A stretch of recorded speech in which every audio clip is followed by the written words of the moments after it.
네, 3대 0. 오늘 경기 일본에게 아주 큰 점수 차이로 패배를 했는데 경기 끝나고 인터뷰에서 황선홍 감독이 선발 명단에 문제가 있었다.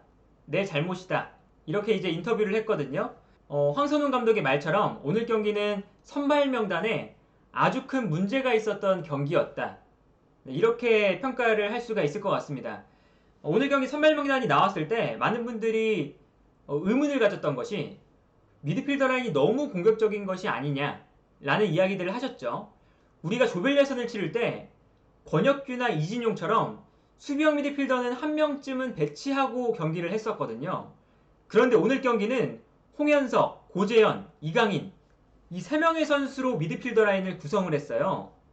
근데 이 세 명의 미드필더가 다 공격적인 성향의 선수들이었죠. 이강인 선수야 뭐 당연히 공격형 미드필더니까 공격적인 성향의 선수고, 그리고 홍현석 선수도 중앙 미드필더이긴 하지만 사실은 공격적인 성향이 훨씬 더 강한 선수고요. 그리고 그 옆에 있었던 고재현 선수도 중앙 미드필드에서 뛸 수는 있긴 하지만 대구에서 지금 가장 잘하고 있는 역할은 측면 공격수 혹은 최전방 공격수의 역할이거든요. 그래서 고재현 선수의 별명이 대구의 인작이다, 뭐 이런 별명도 있잖아요. 그 별명처럼 고재현 선수는 이번 시즌에 공격 라인에서 뛰는 선수예요. 그런데 오늘 중원 라인의 조합을 홍현석, 고재현, 그리고 그 앞에 이강인 선수를 뒀는데, 이렇게 공격적인 성향이 강한 선수들만 중원에 배치하다 보니까 오늘 중원에서 중원 싸움에 가담해 줄 수 있는 선수, 수비적인 선수가 너무나 부족한 전형이었어요.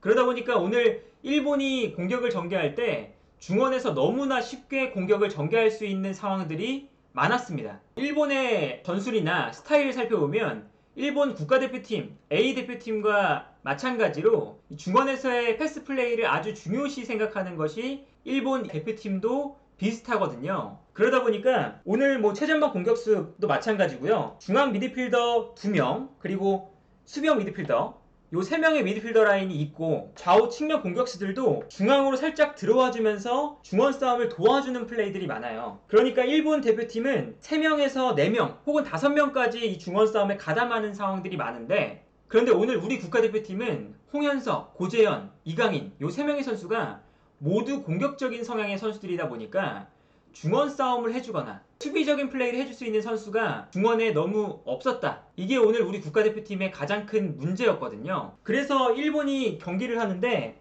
수비라인 앞공간을 보호해줄 선수가 없어서 오늘 일본이 공격을 전개할 때 수비라인 앞에서 끊어주는 플레이가 너무나 부족했었고요.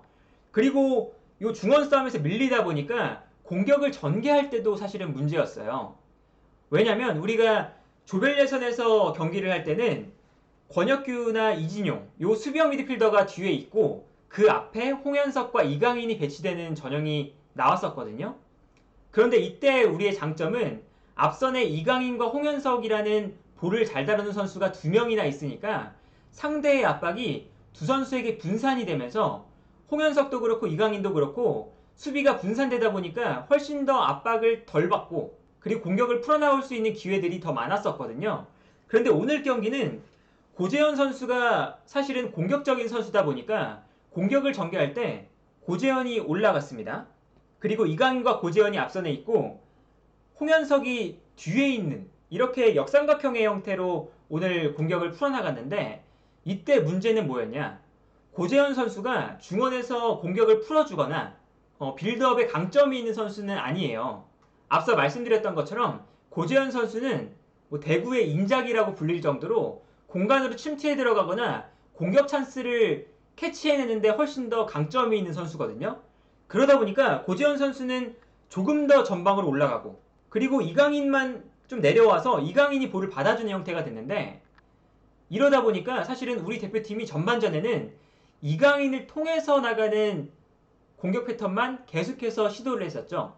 그리고 우리 대표팀이 전반전에는 이강인을 통해서 이루어지는 공격 패턴이 거의 대부분이었습니다. 일본 입장에서는 한국의 볼 전개가 너무나 단순한 거예요.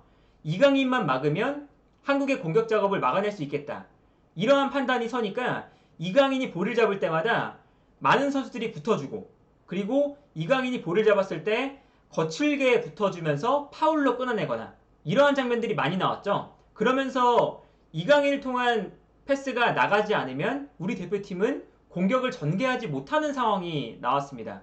그리고 그러다 보니까 당연히 우리 대표팀이 공격을 전개하다가 실수가 나오면서 패스미스가 나오고 일본에게 공격권을 내어주는 장면도 너무나 많이 나왔었고요.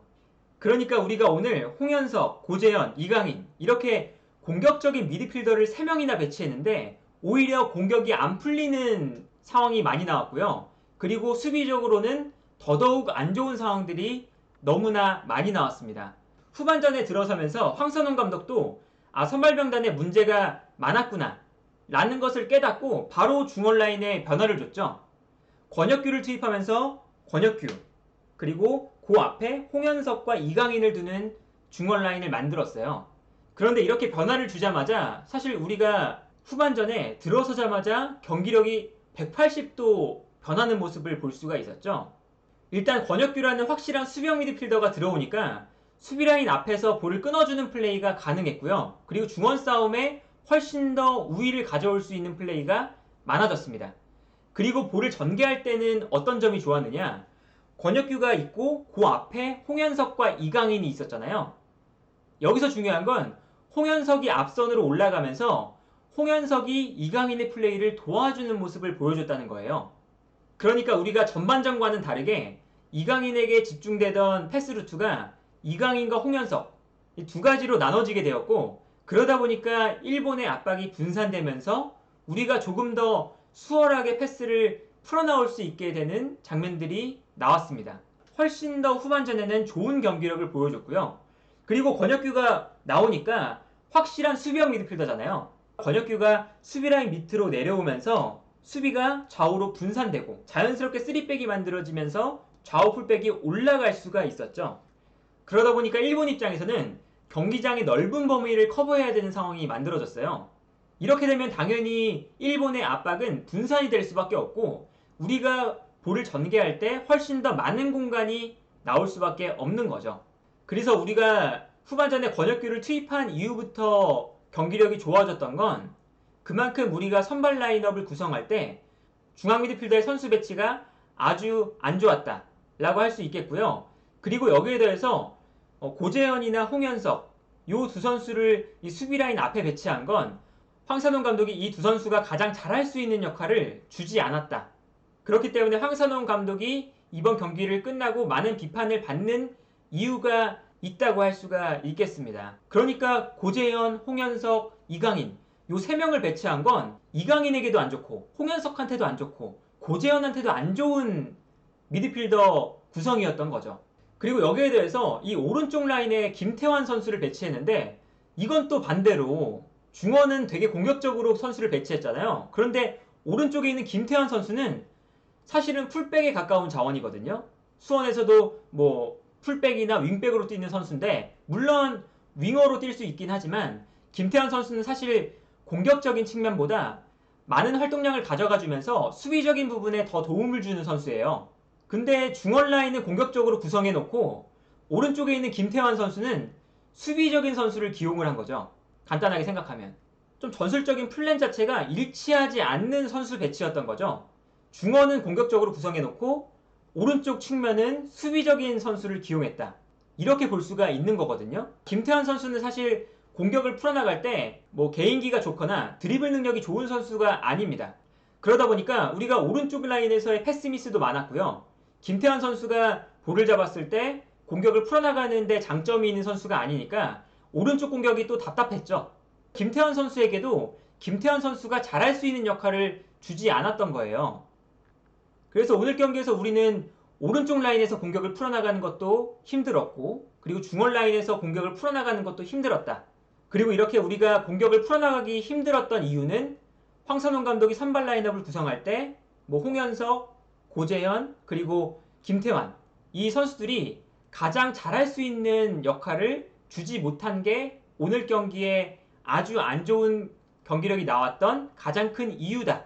이렇게 평가를 해볼 수 있을 것 같습니다. 물론 우리가 아쉬운 지점들은 뭐 선발 라인업뿐만 아니라 경기 내내 발견할 수가 있었죠. 수비 라인에서의 패스 미스가 너무 많이 나온다거나 두 번째 실점을 할 때 사실은 오늘 경기에서 민성준 골키퍼가 아주 선방을 많이 했어요. 그리고 두 번째 실점 때도 사실은 아주 좋은 선방이 나왔죠. 선방이 나온 이후에 떨어지는 세컨드 볼을 우리 수비수들이 멍하니 바라보고 있다가 오히려 일본의 공격수가 뛰어들어오면서 세컨드 볼을 차지하고 여기서 득점이 나왔거든요. 이것은 우리가 이 수비 라인에서의 집중력도 사실은 부족했다라는 걸 알 수 있는 부분이고 좀 아쉬운 부분들이 좀 많이 나왔던 경기이긴 합니다. 그래서 뭐 오늘 경기는 전술적으로 참 좋지 않았고 그리고 뭐 선수들의 패스 미스가 많이 나오고 수비 집중력도 부족하고 뭐 경기 전체에 대한 운영도 사실은 나빴고 여러 가지 측면에 있어서 오늘 이렇게 3대0 정도로 이제 스코어 차이가 벌어진 게 경기를 보면 합당한 스코어다 라고 느껴지는 경기였습니다. 그리고 오늘 경기의 패배가 좀 기분이 나쁜 이유는 이번 대회가 23세 이하 아시안컵이잖아요. 그런데 우리나라는 23세 이하 대표팀이 출전했고 일본은 21세 이하 대표팀이 출전했어요. 왜 그러냐면 2년 뒤에 올림픽이 있잖아요. 그렇기 때문에 일본 대표팀은 21세 이하 대표팀을 이 대회부터 출전시켜서 2년 뒤에 올림픽에 나갔을 때 이 선수들이 어차피 2년 뒤에 23세 이하 대표팀이 되니까 21세 이하 대표팀을 2년 동안 키워서 23세 이하 대표팀으로 만들고 그리고 이제 올림픽에 출전시키는 이러한 방법을 쓰거든요. 그래서 이번 대회에 21세 이하 대표팀이 나왔습니다. 그런데 우리가 오늘 3대0으로 졌을 때 우리는 23세 이하 그리고 일본은 21세 이하 대표팀이 나왔는데 큰 스코어 차이로 졌다. 이게 우리가 참 기분이 나쁜 점이라고 할 수가 있겠죠. 뭐 그렇다고 해서 사실은 우리 23세 이하 대표팀에 소속되어 있는 선수들이 일본 선수들보다 떨어지는 선수들은 절대 아니거든요. 이강인이라는 당연히 세계적으로 알아주는 유망주도 있고 홍현석도 지난 시즌에 컨퍼런스 리그에서 아주 좋은 활약을 펼쳤던 선수고 그리고 뭐 여기에 대해서 정상빈 선수도 있고 뭐 오세훈이나 조영욱처럼 프로 무대에서 아주 좋은 활약을 보여주는 선수들도 있고요. 그리고 K리그에서 아주 좋은 활약을 펼치고 있는 양현준이나 뭐 김태환이나 뭐 여러 선수들이 지금 K리그에서도 아주 좋은 활약을 펼치고 있고 그런데 우리가 뭐 선수가 부족한 것도 아닌데 오늘 아주 좋지 않은 경기를 펼쳤다는 건 우리가 이번 경기를 좀 많이 반성을 해야 되는 경기고 그리고 이번 경기뿐만 아니라 사실은 이번 대회 내내 우리가 경기력이 아주 안 좋았어요. 그렇기 때문에 우리가 이번 대회를 준비하는 과정에 있어서 어떠한 문제가 있지는 않았을까 이러한 것도 우리가 좀 면밀하게 좀 살펴봐야 되는 그런 대회가 아니었나 싶습니다. 그래서 오늘 우리가 23세 이하 아시안컵에서 8강전에서 패배하면서 이 대회를 마무리하게 되었다. 네, 이렇게 오늘 경기를 정리할 수 있을 것 같습니다. 뭐 선수들은 열심히 뛰었으니까요. 많이 또 응원해 주시고요. 또 많이 또 격려도 많이 해주시고요. 비판도 좋지만 또 많은 격려가 있었으면 좋겠습니다.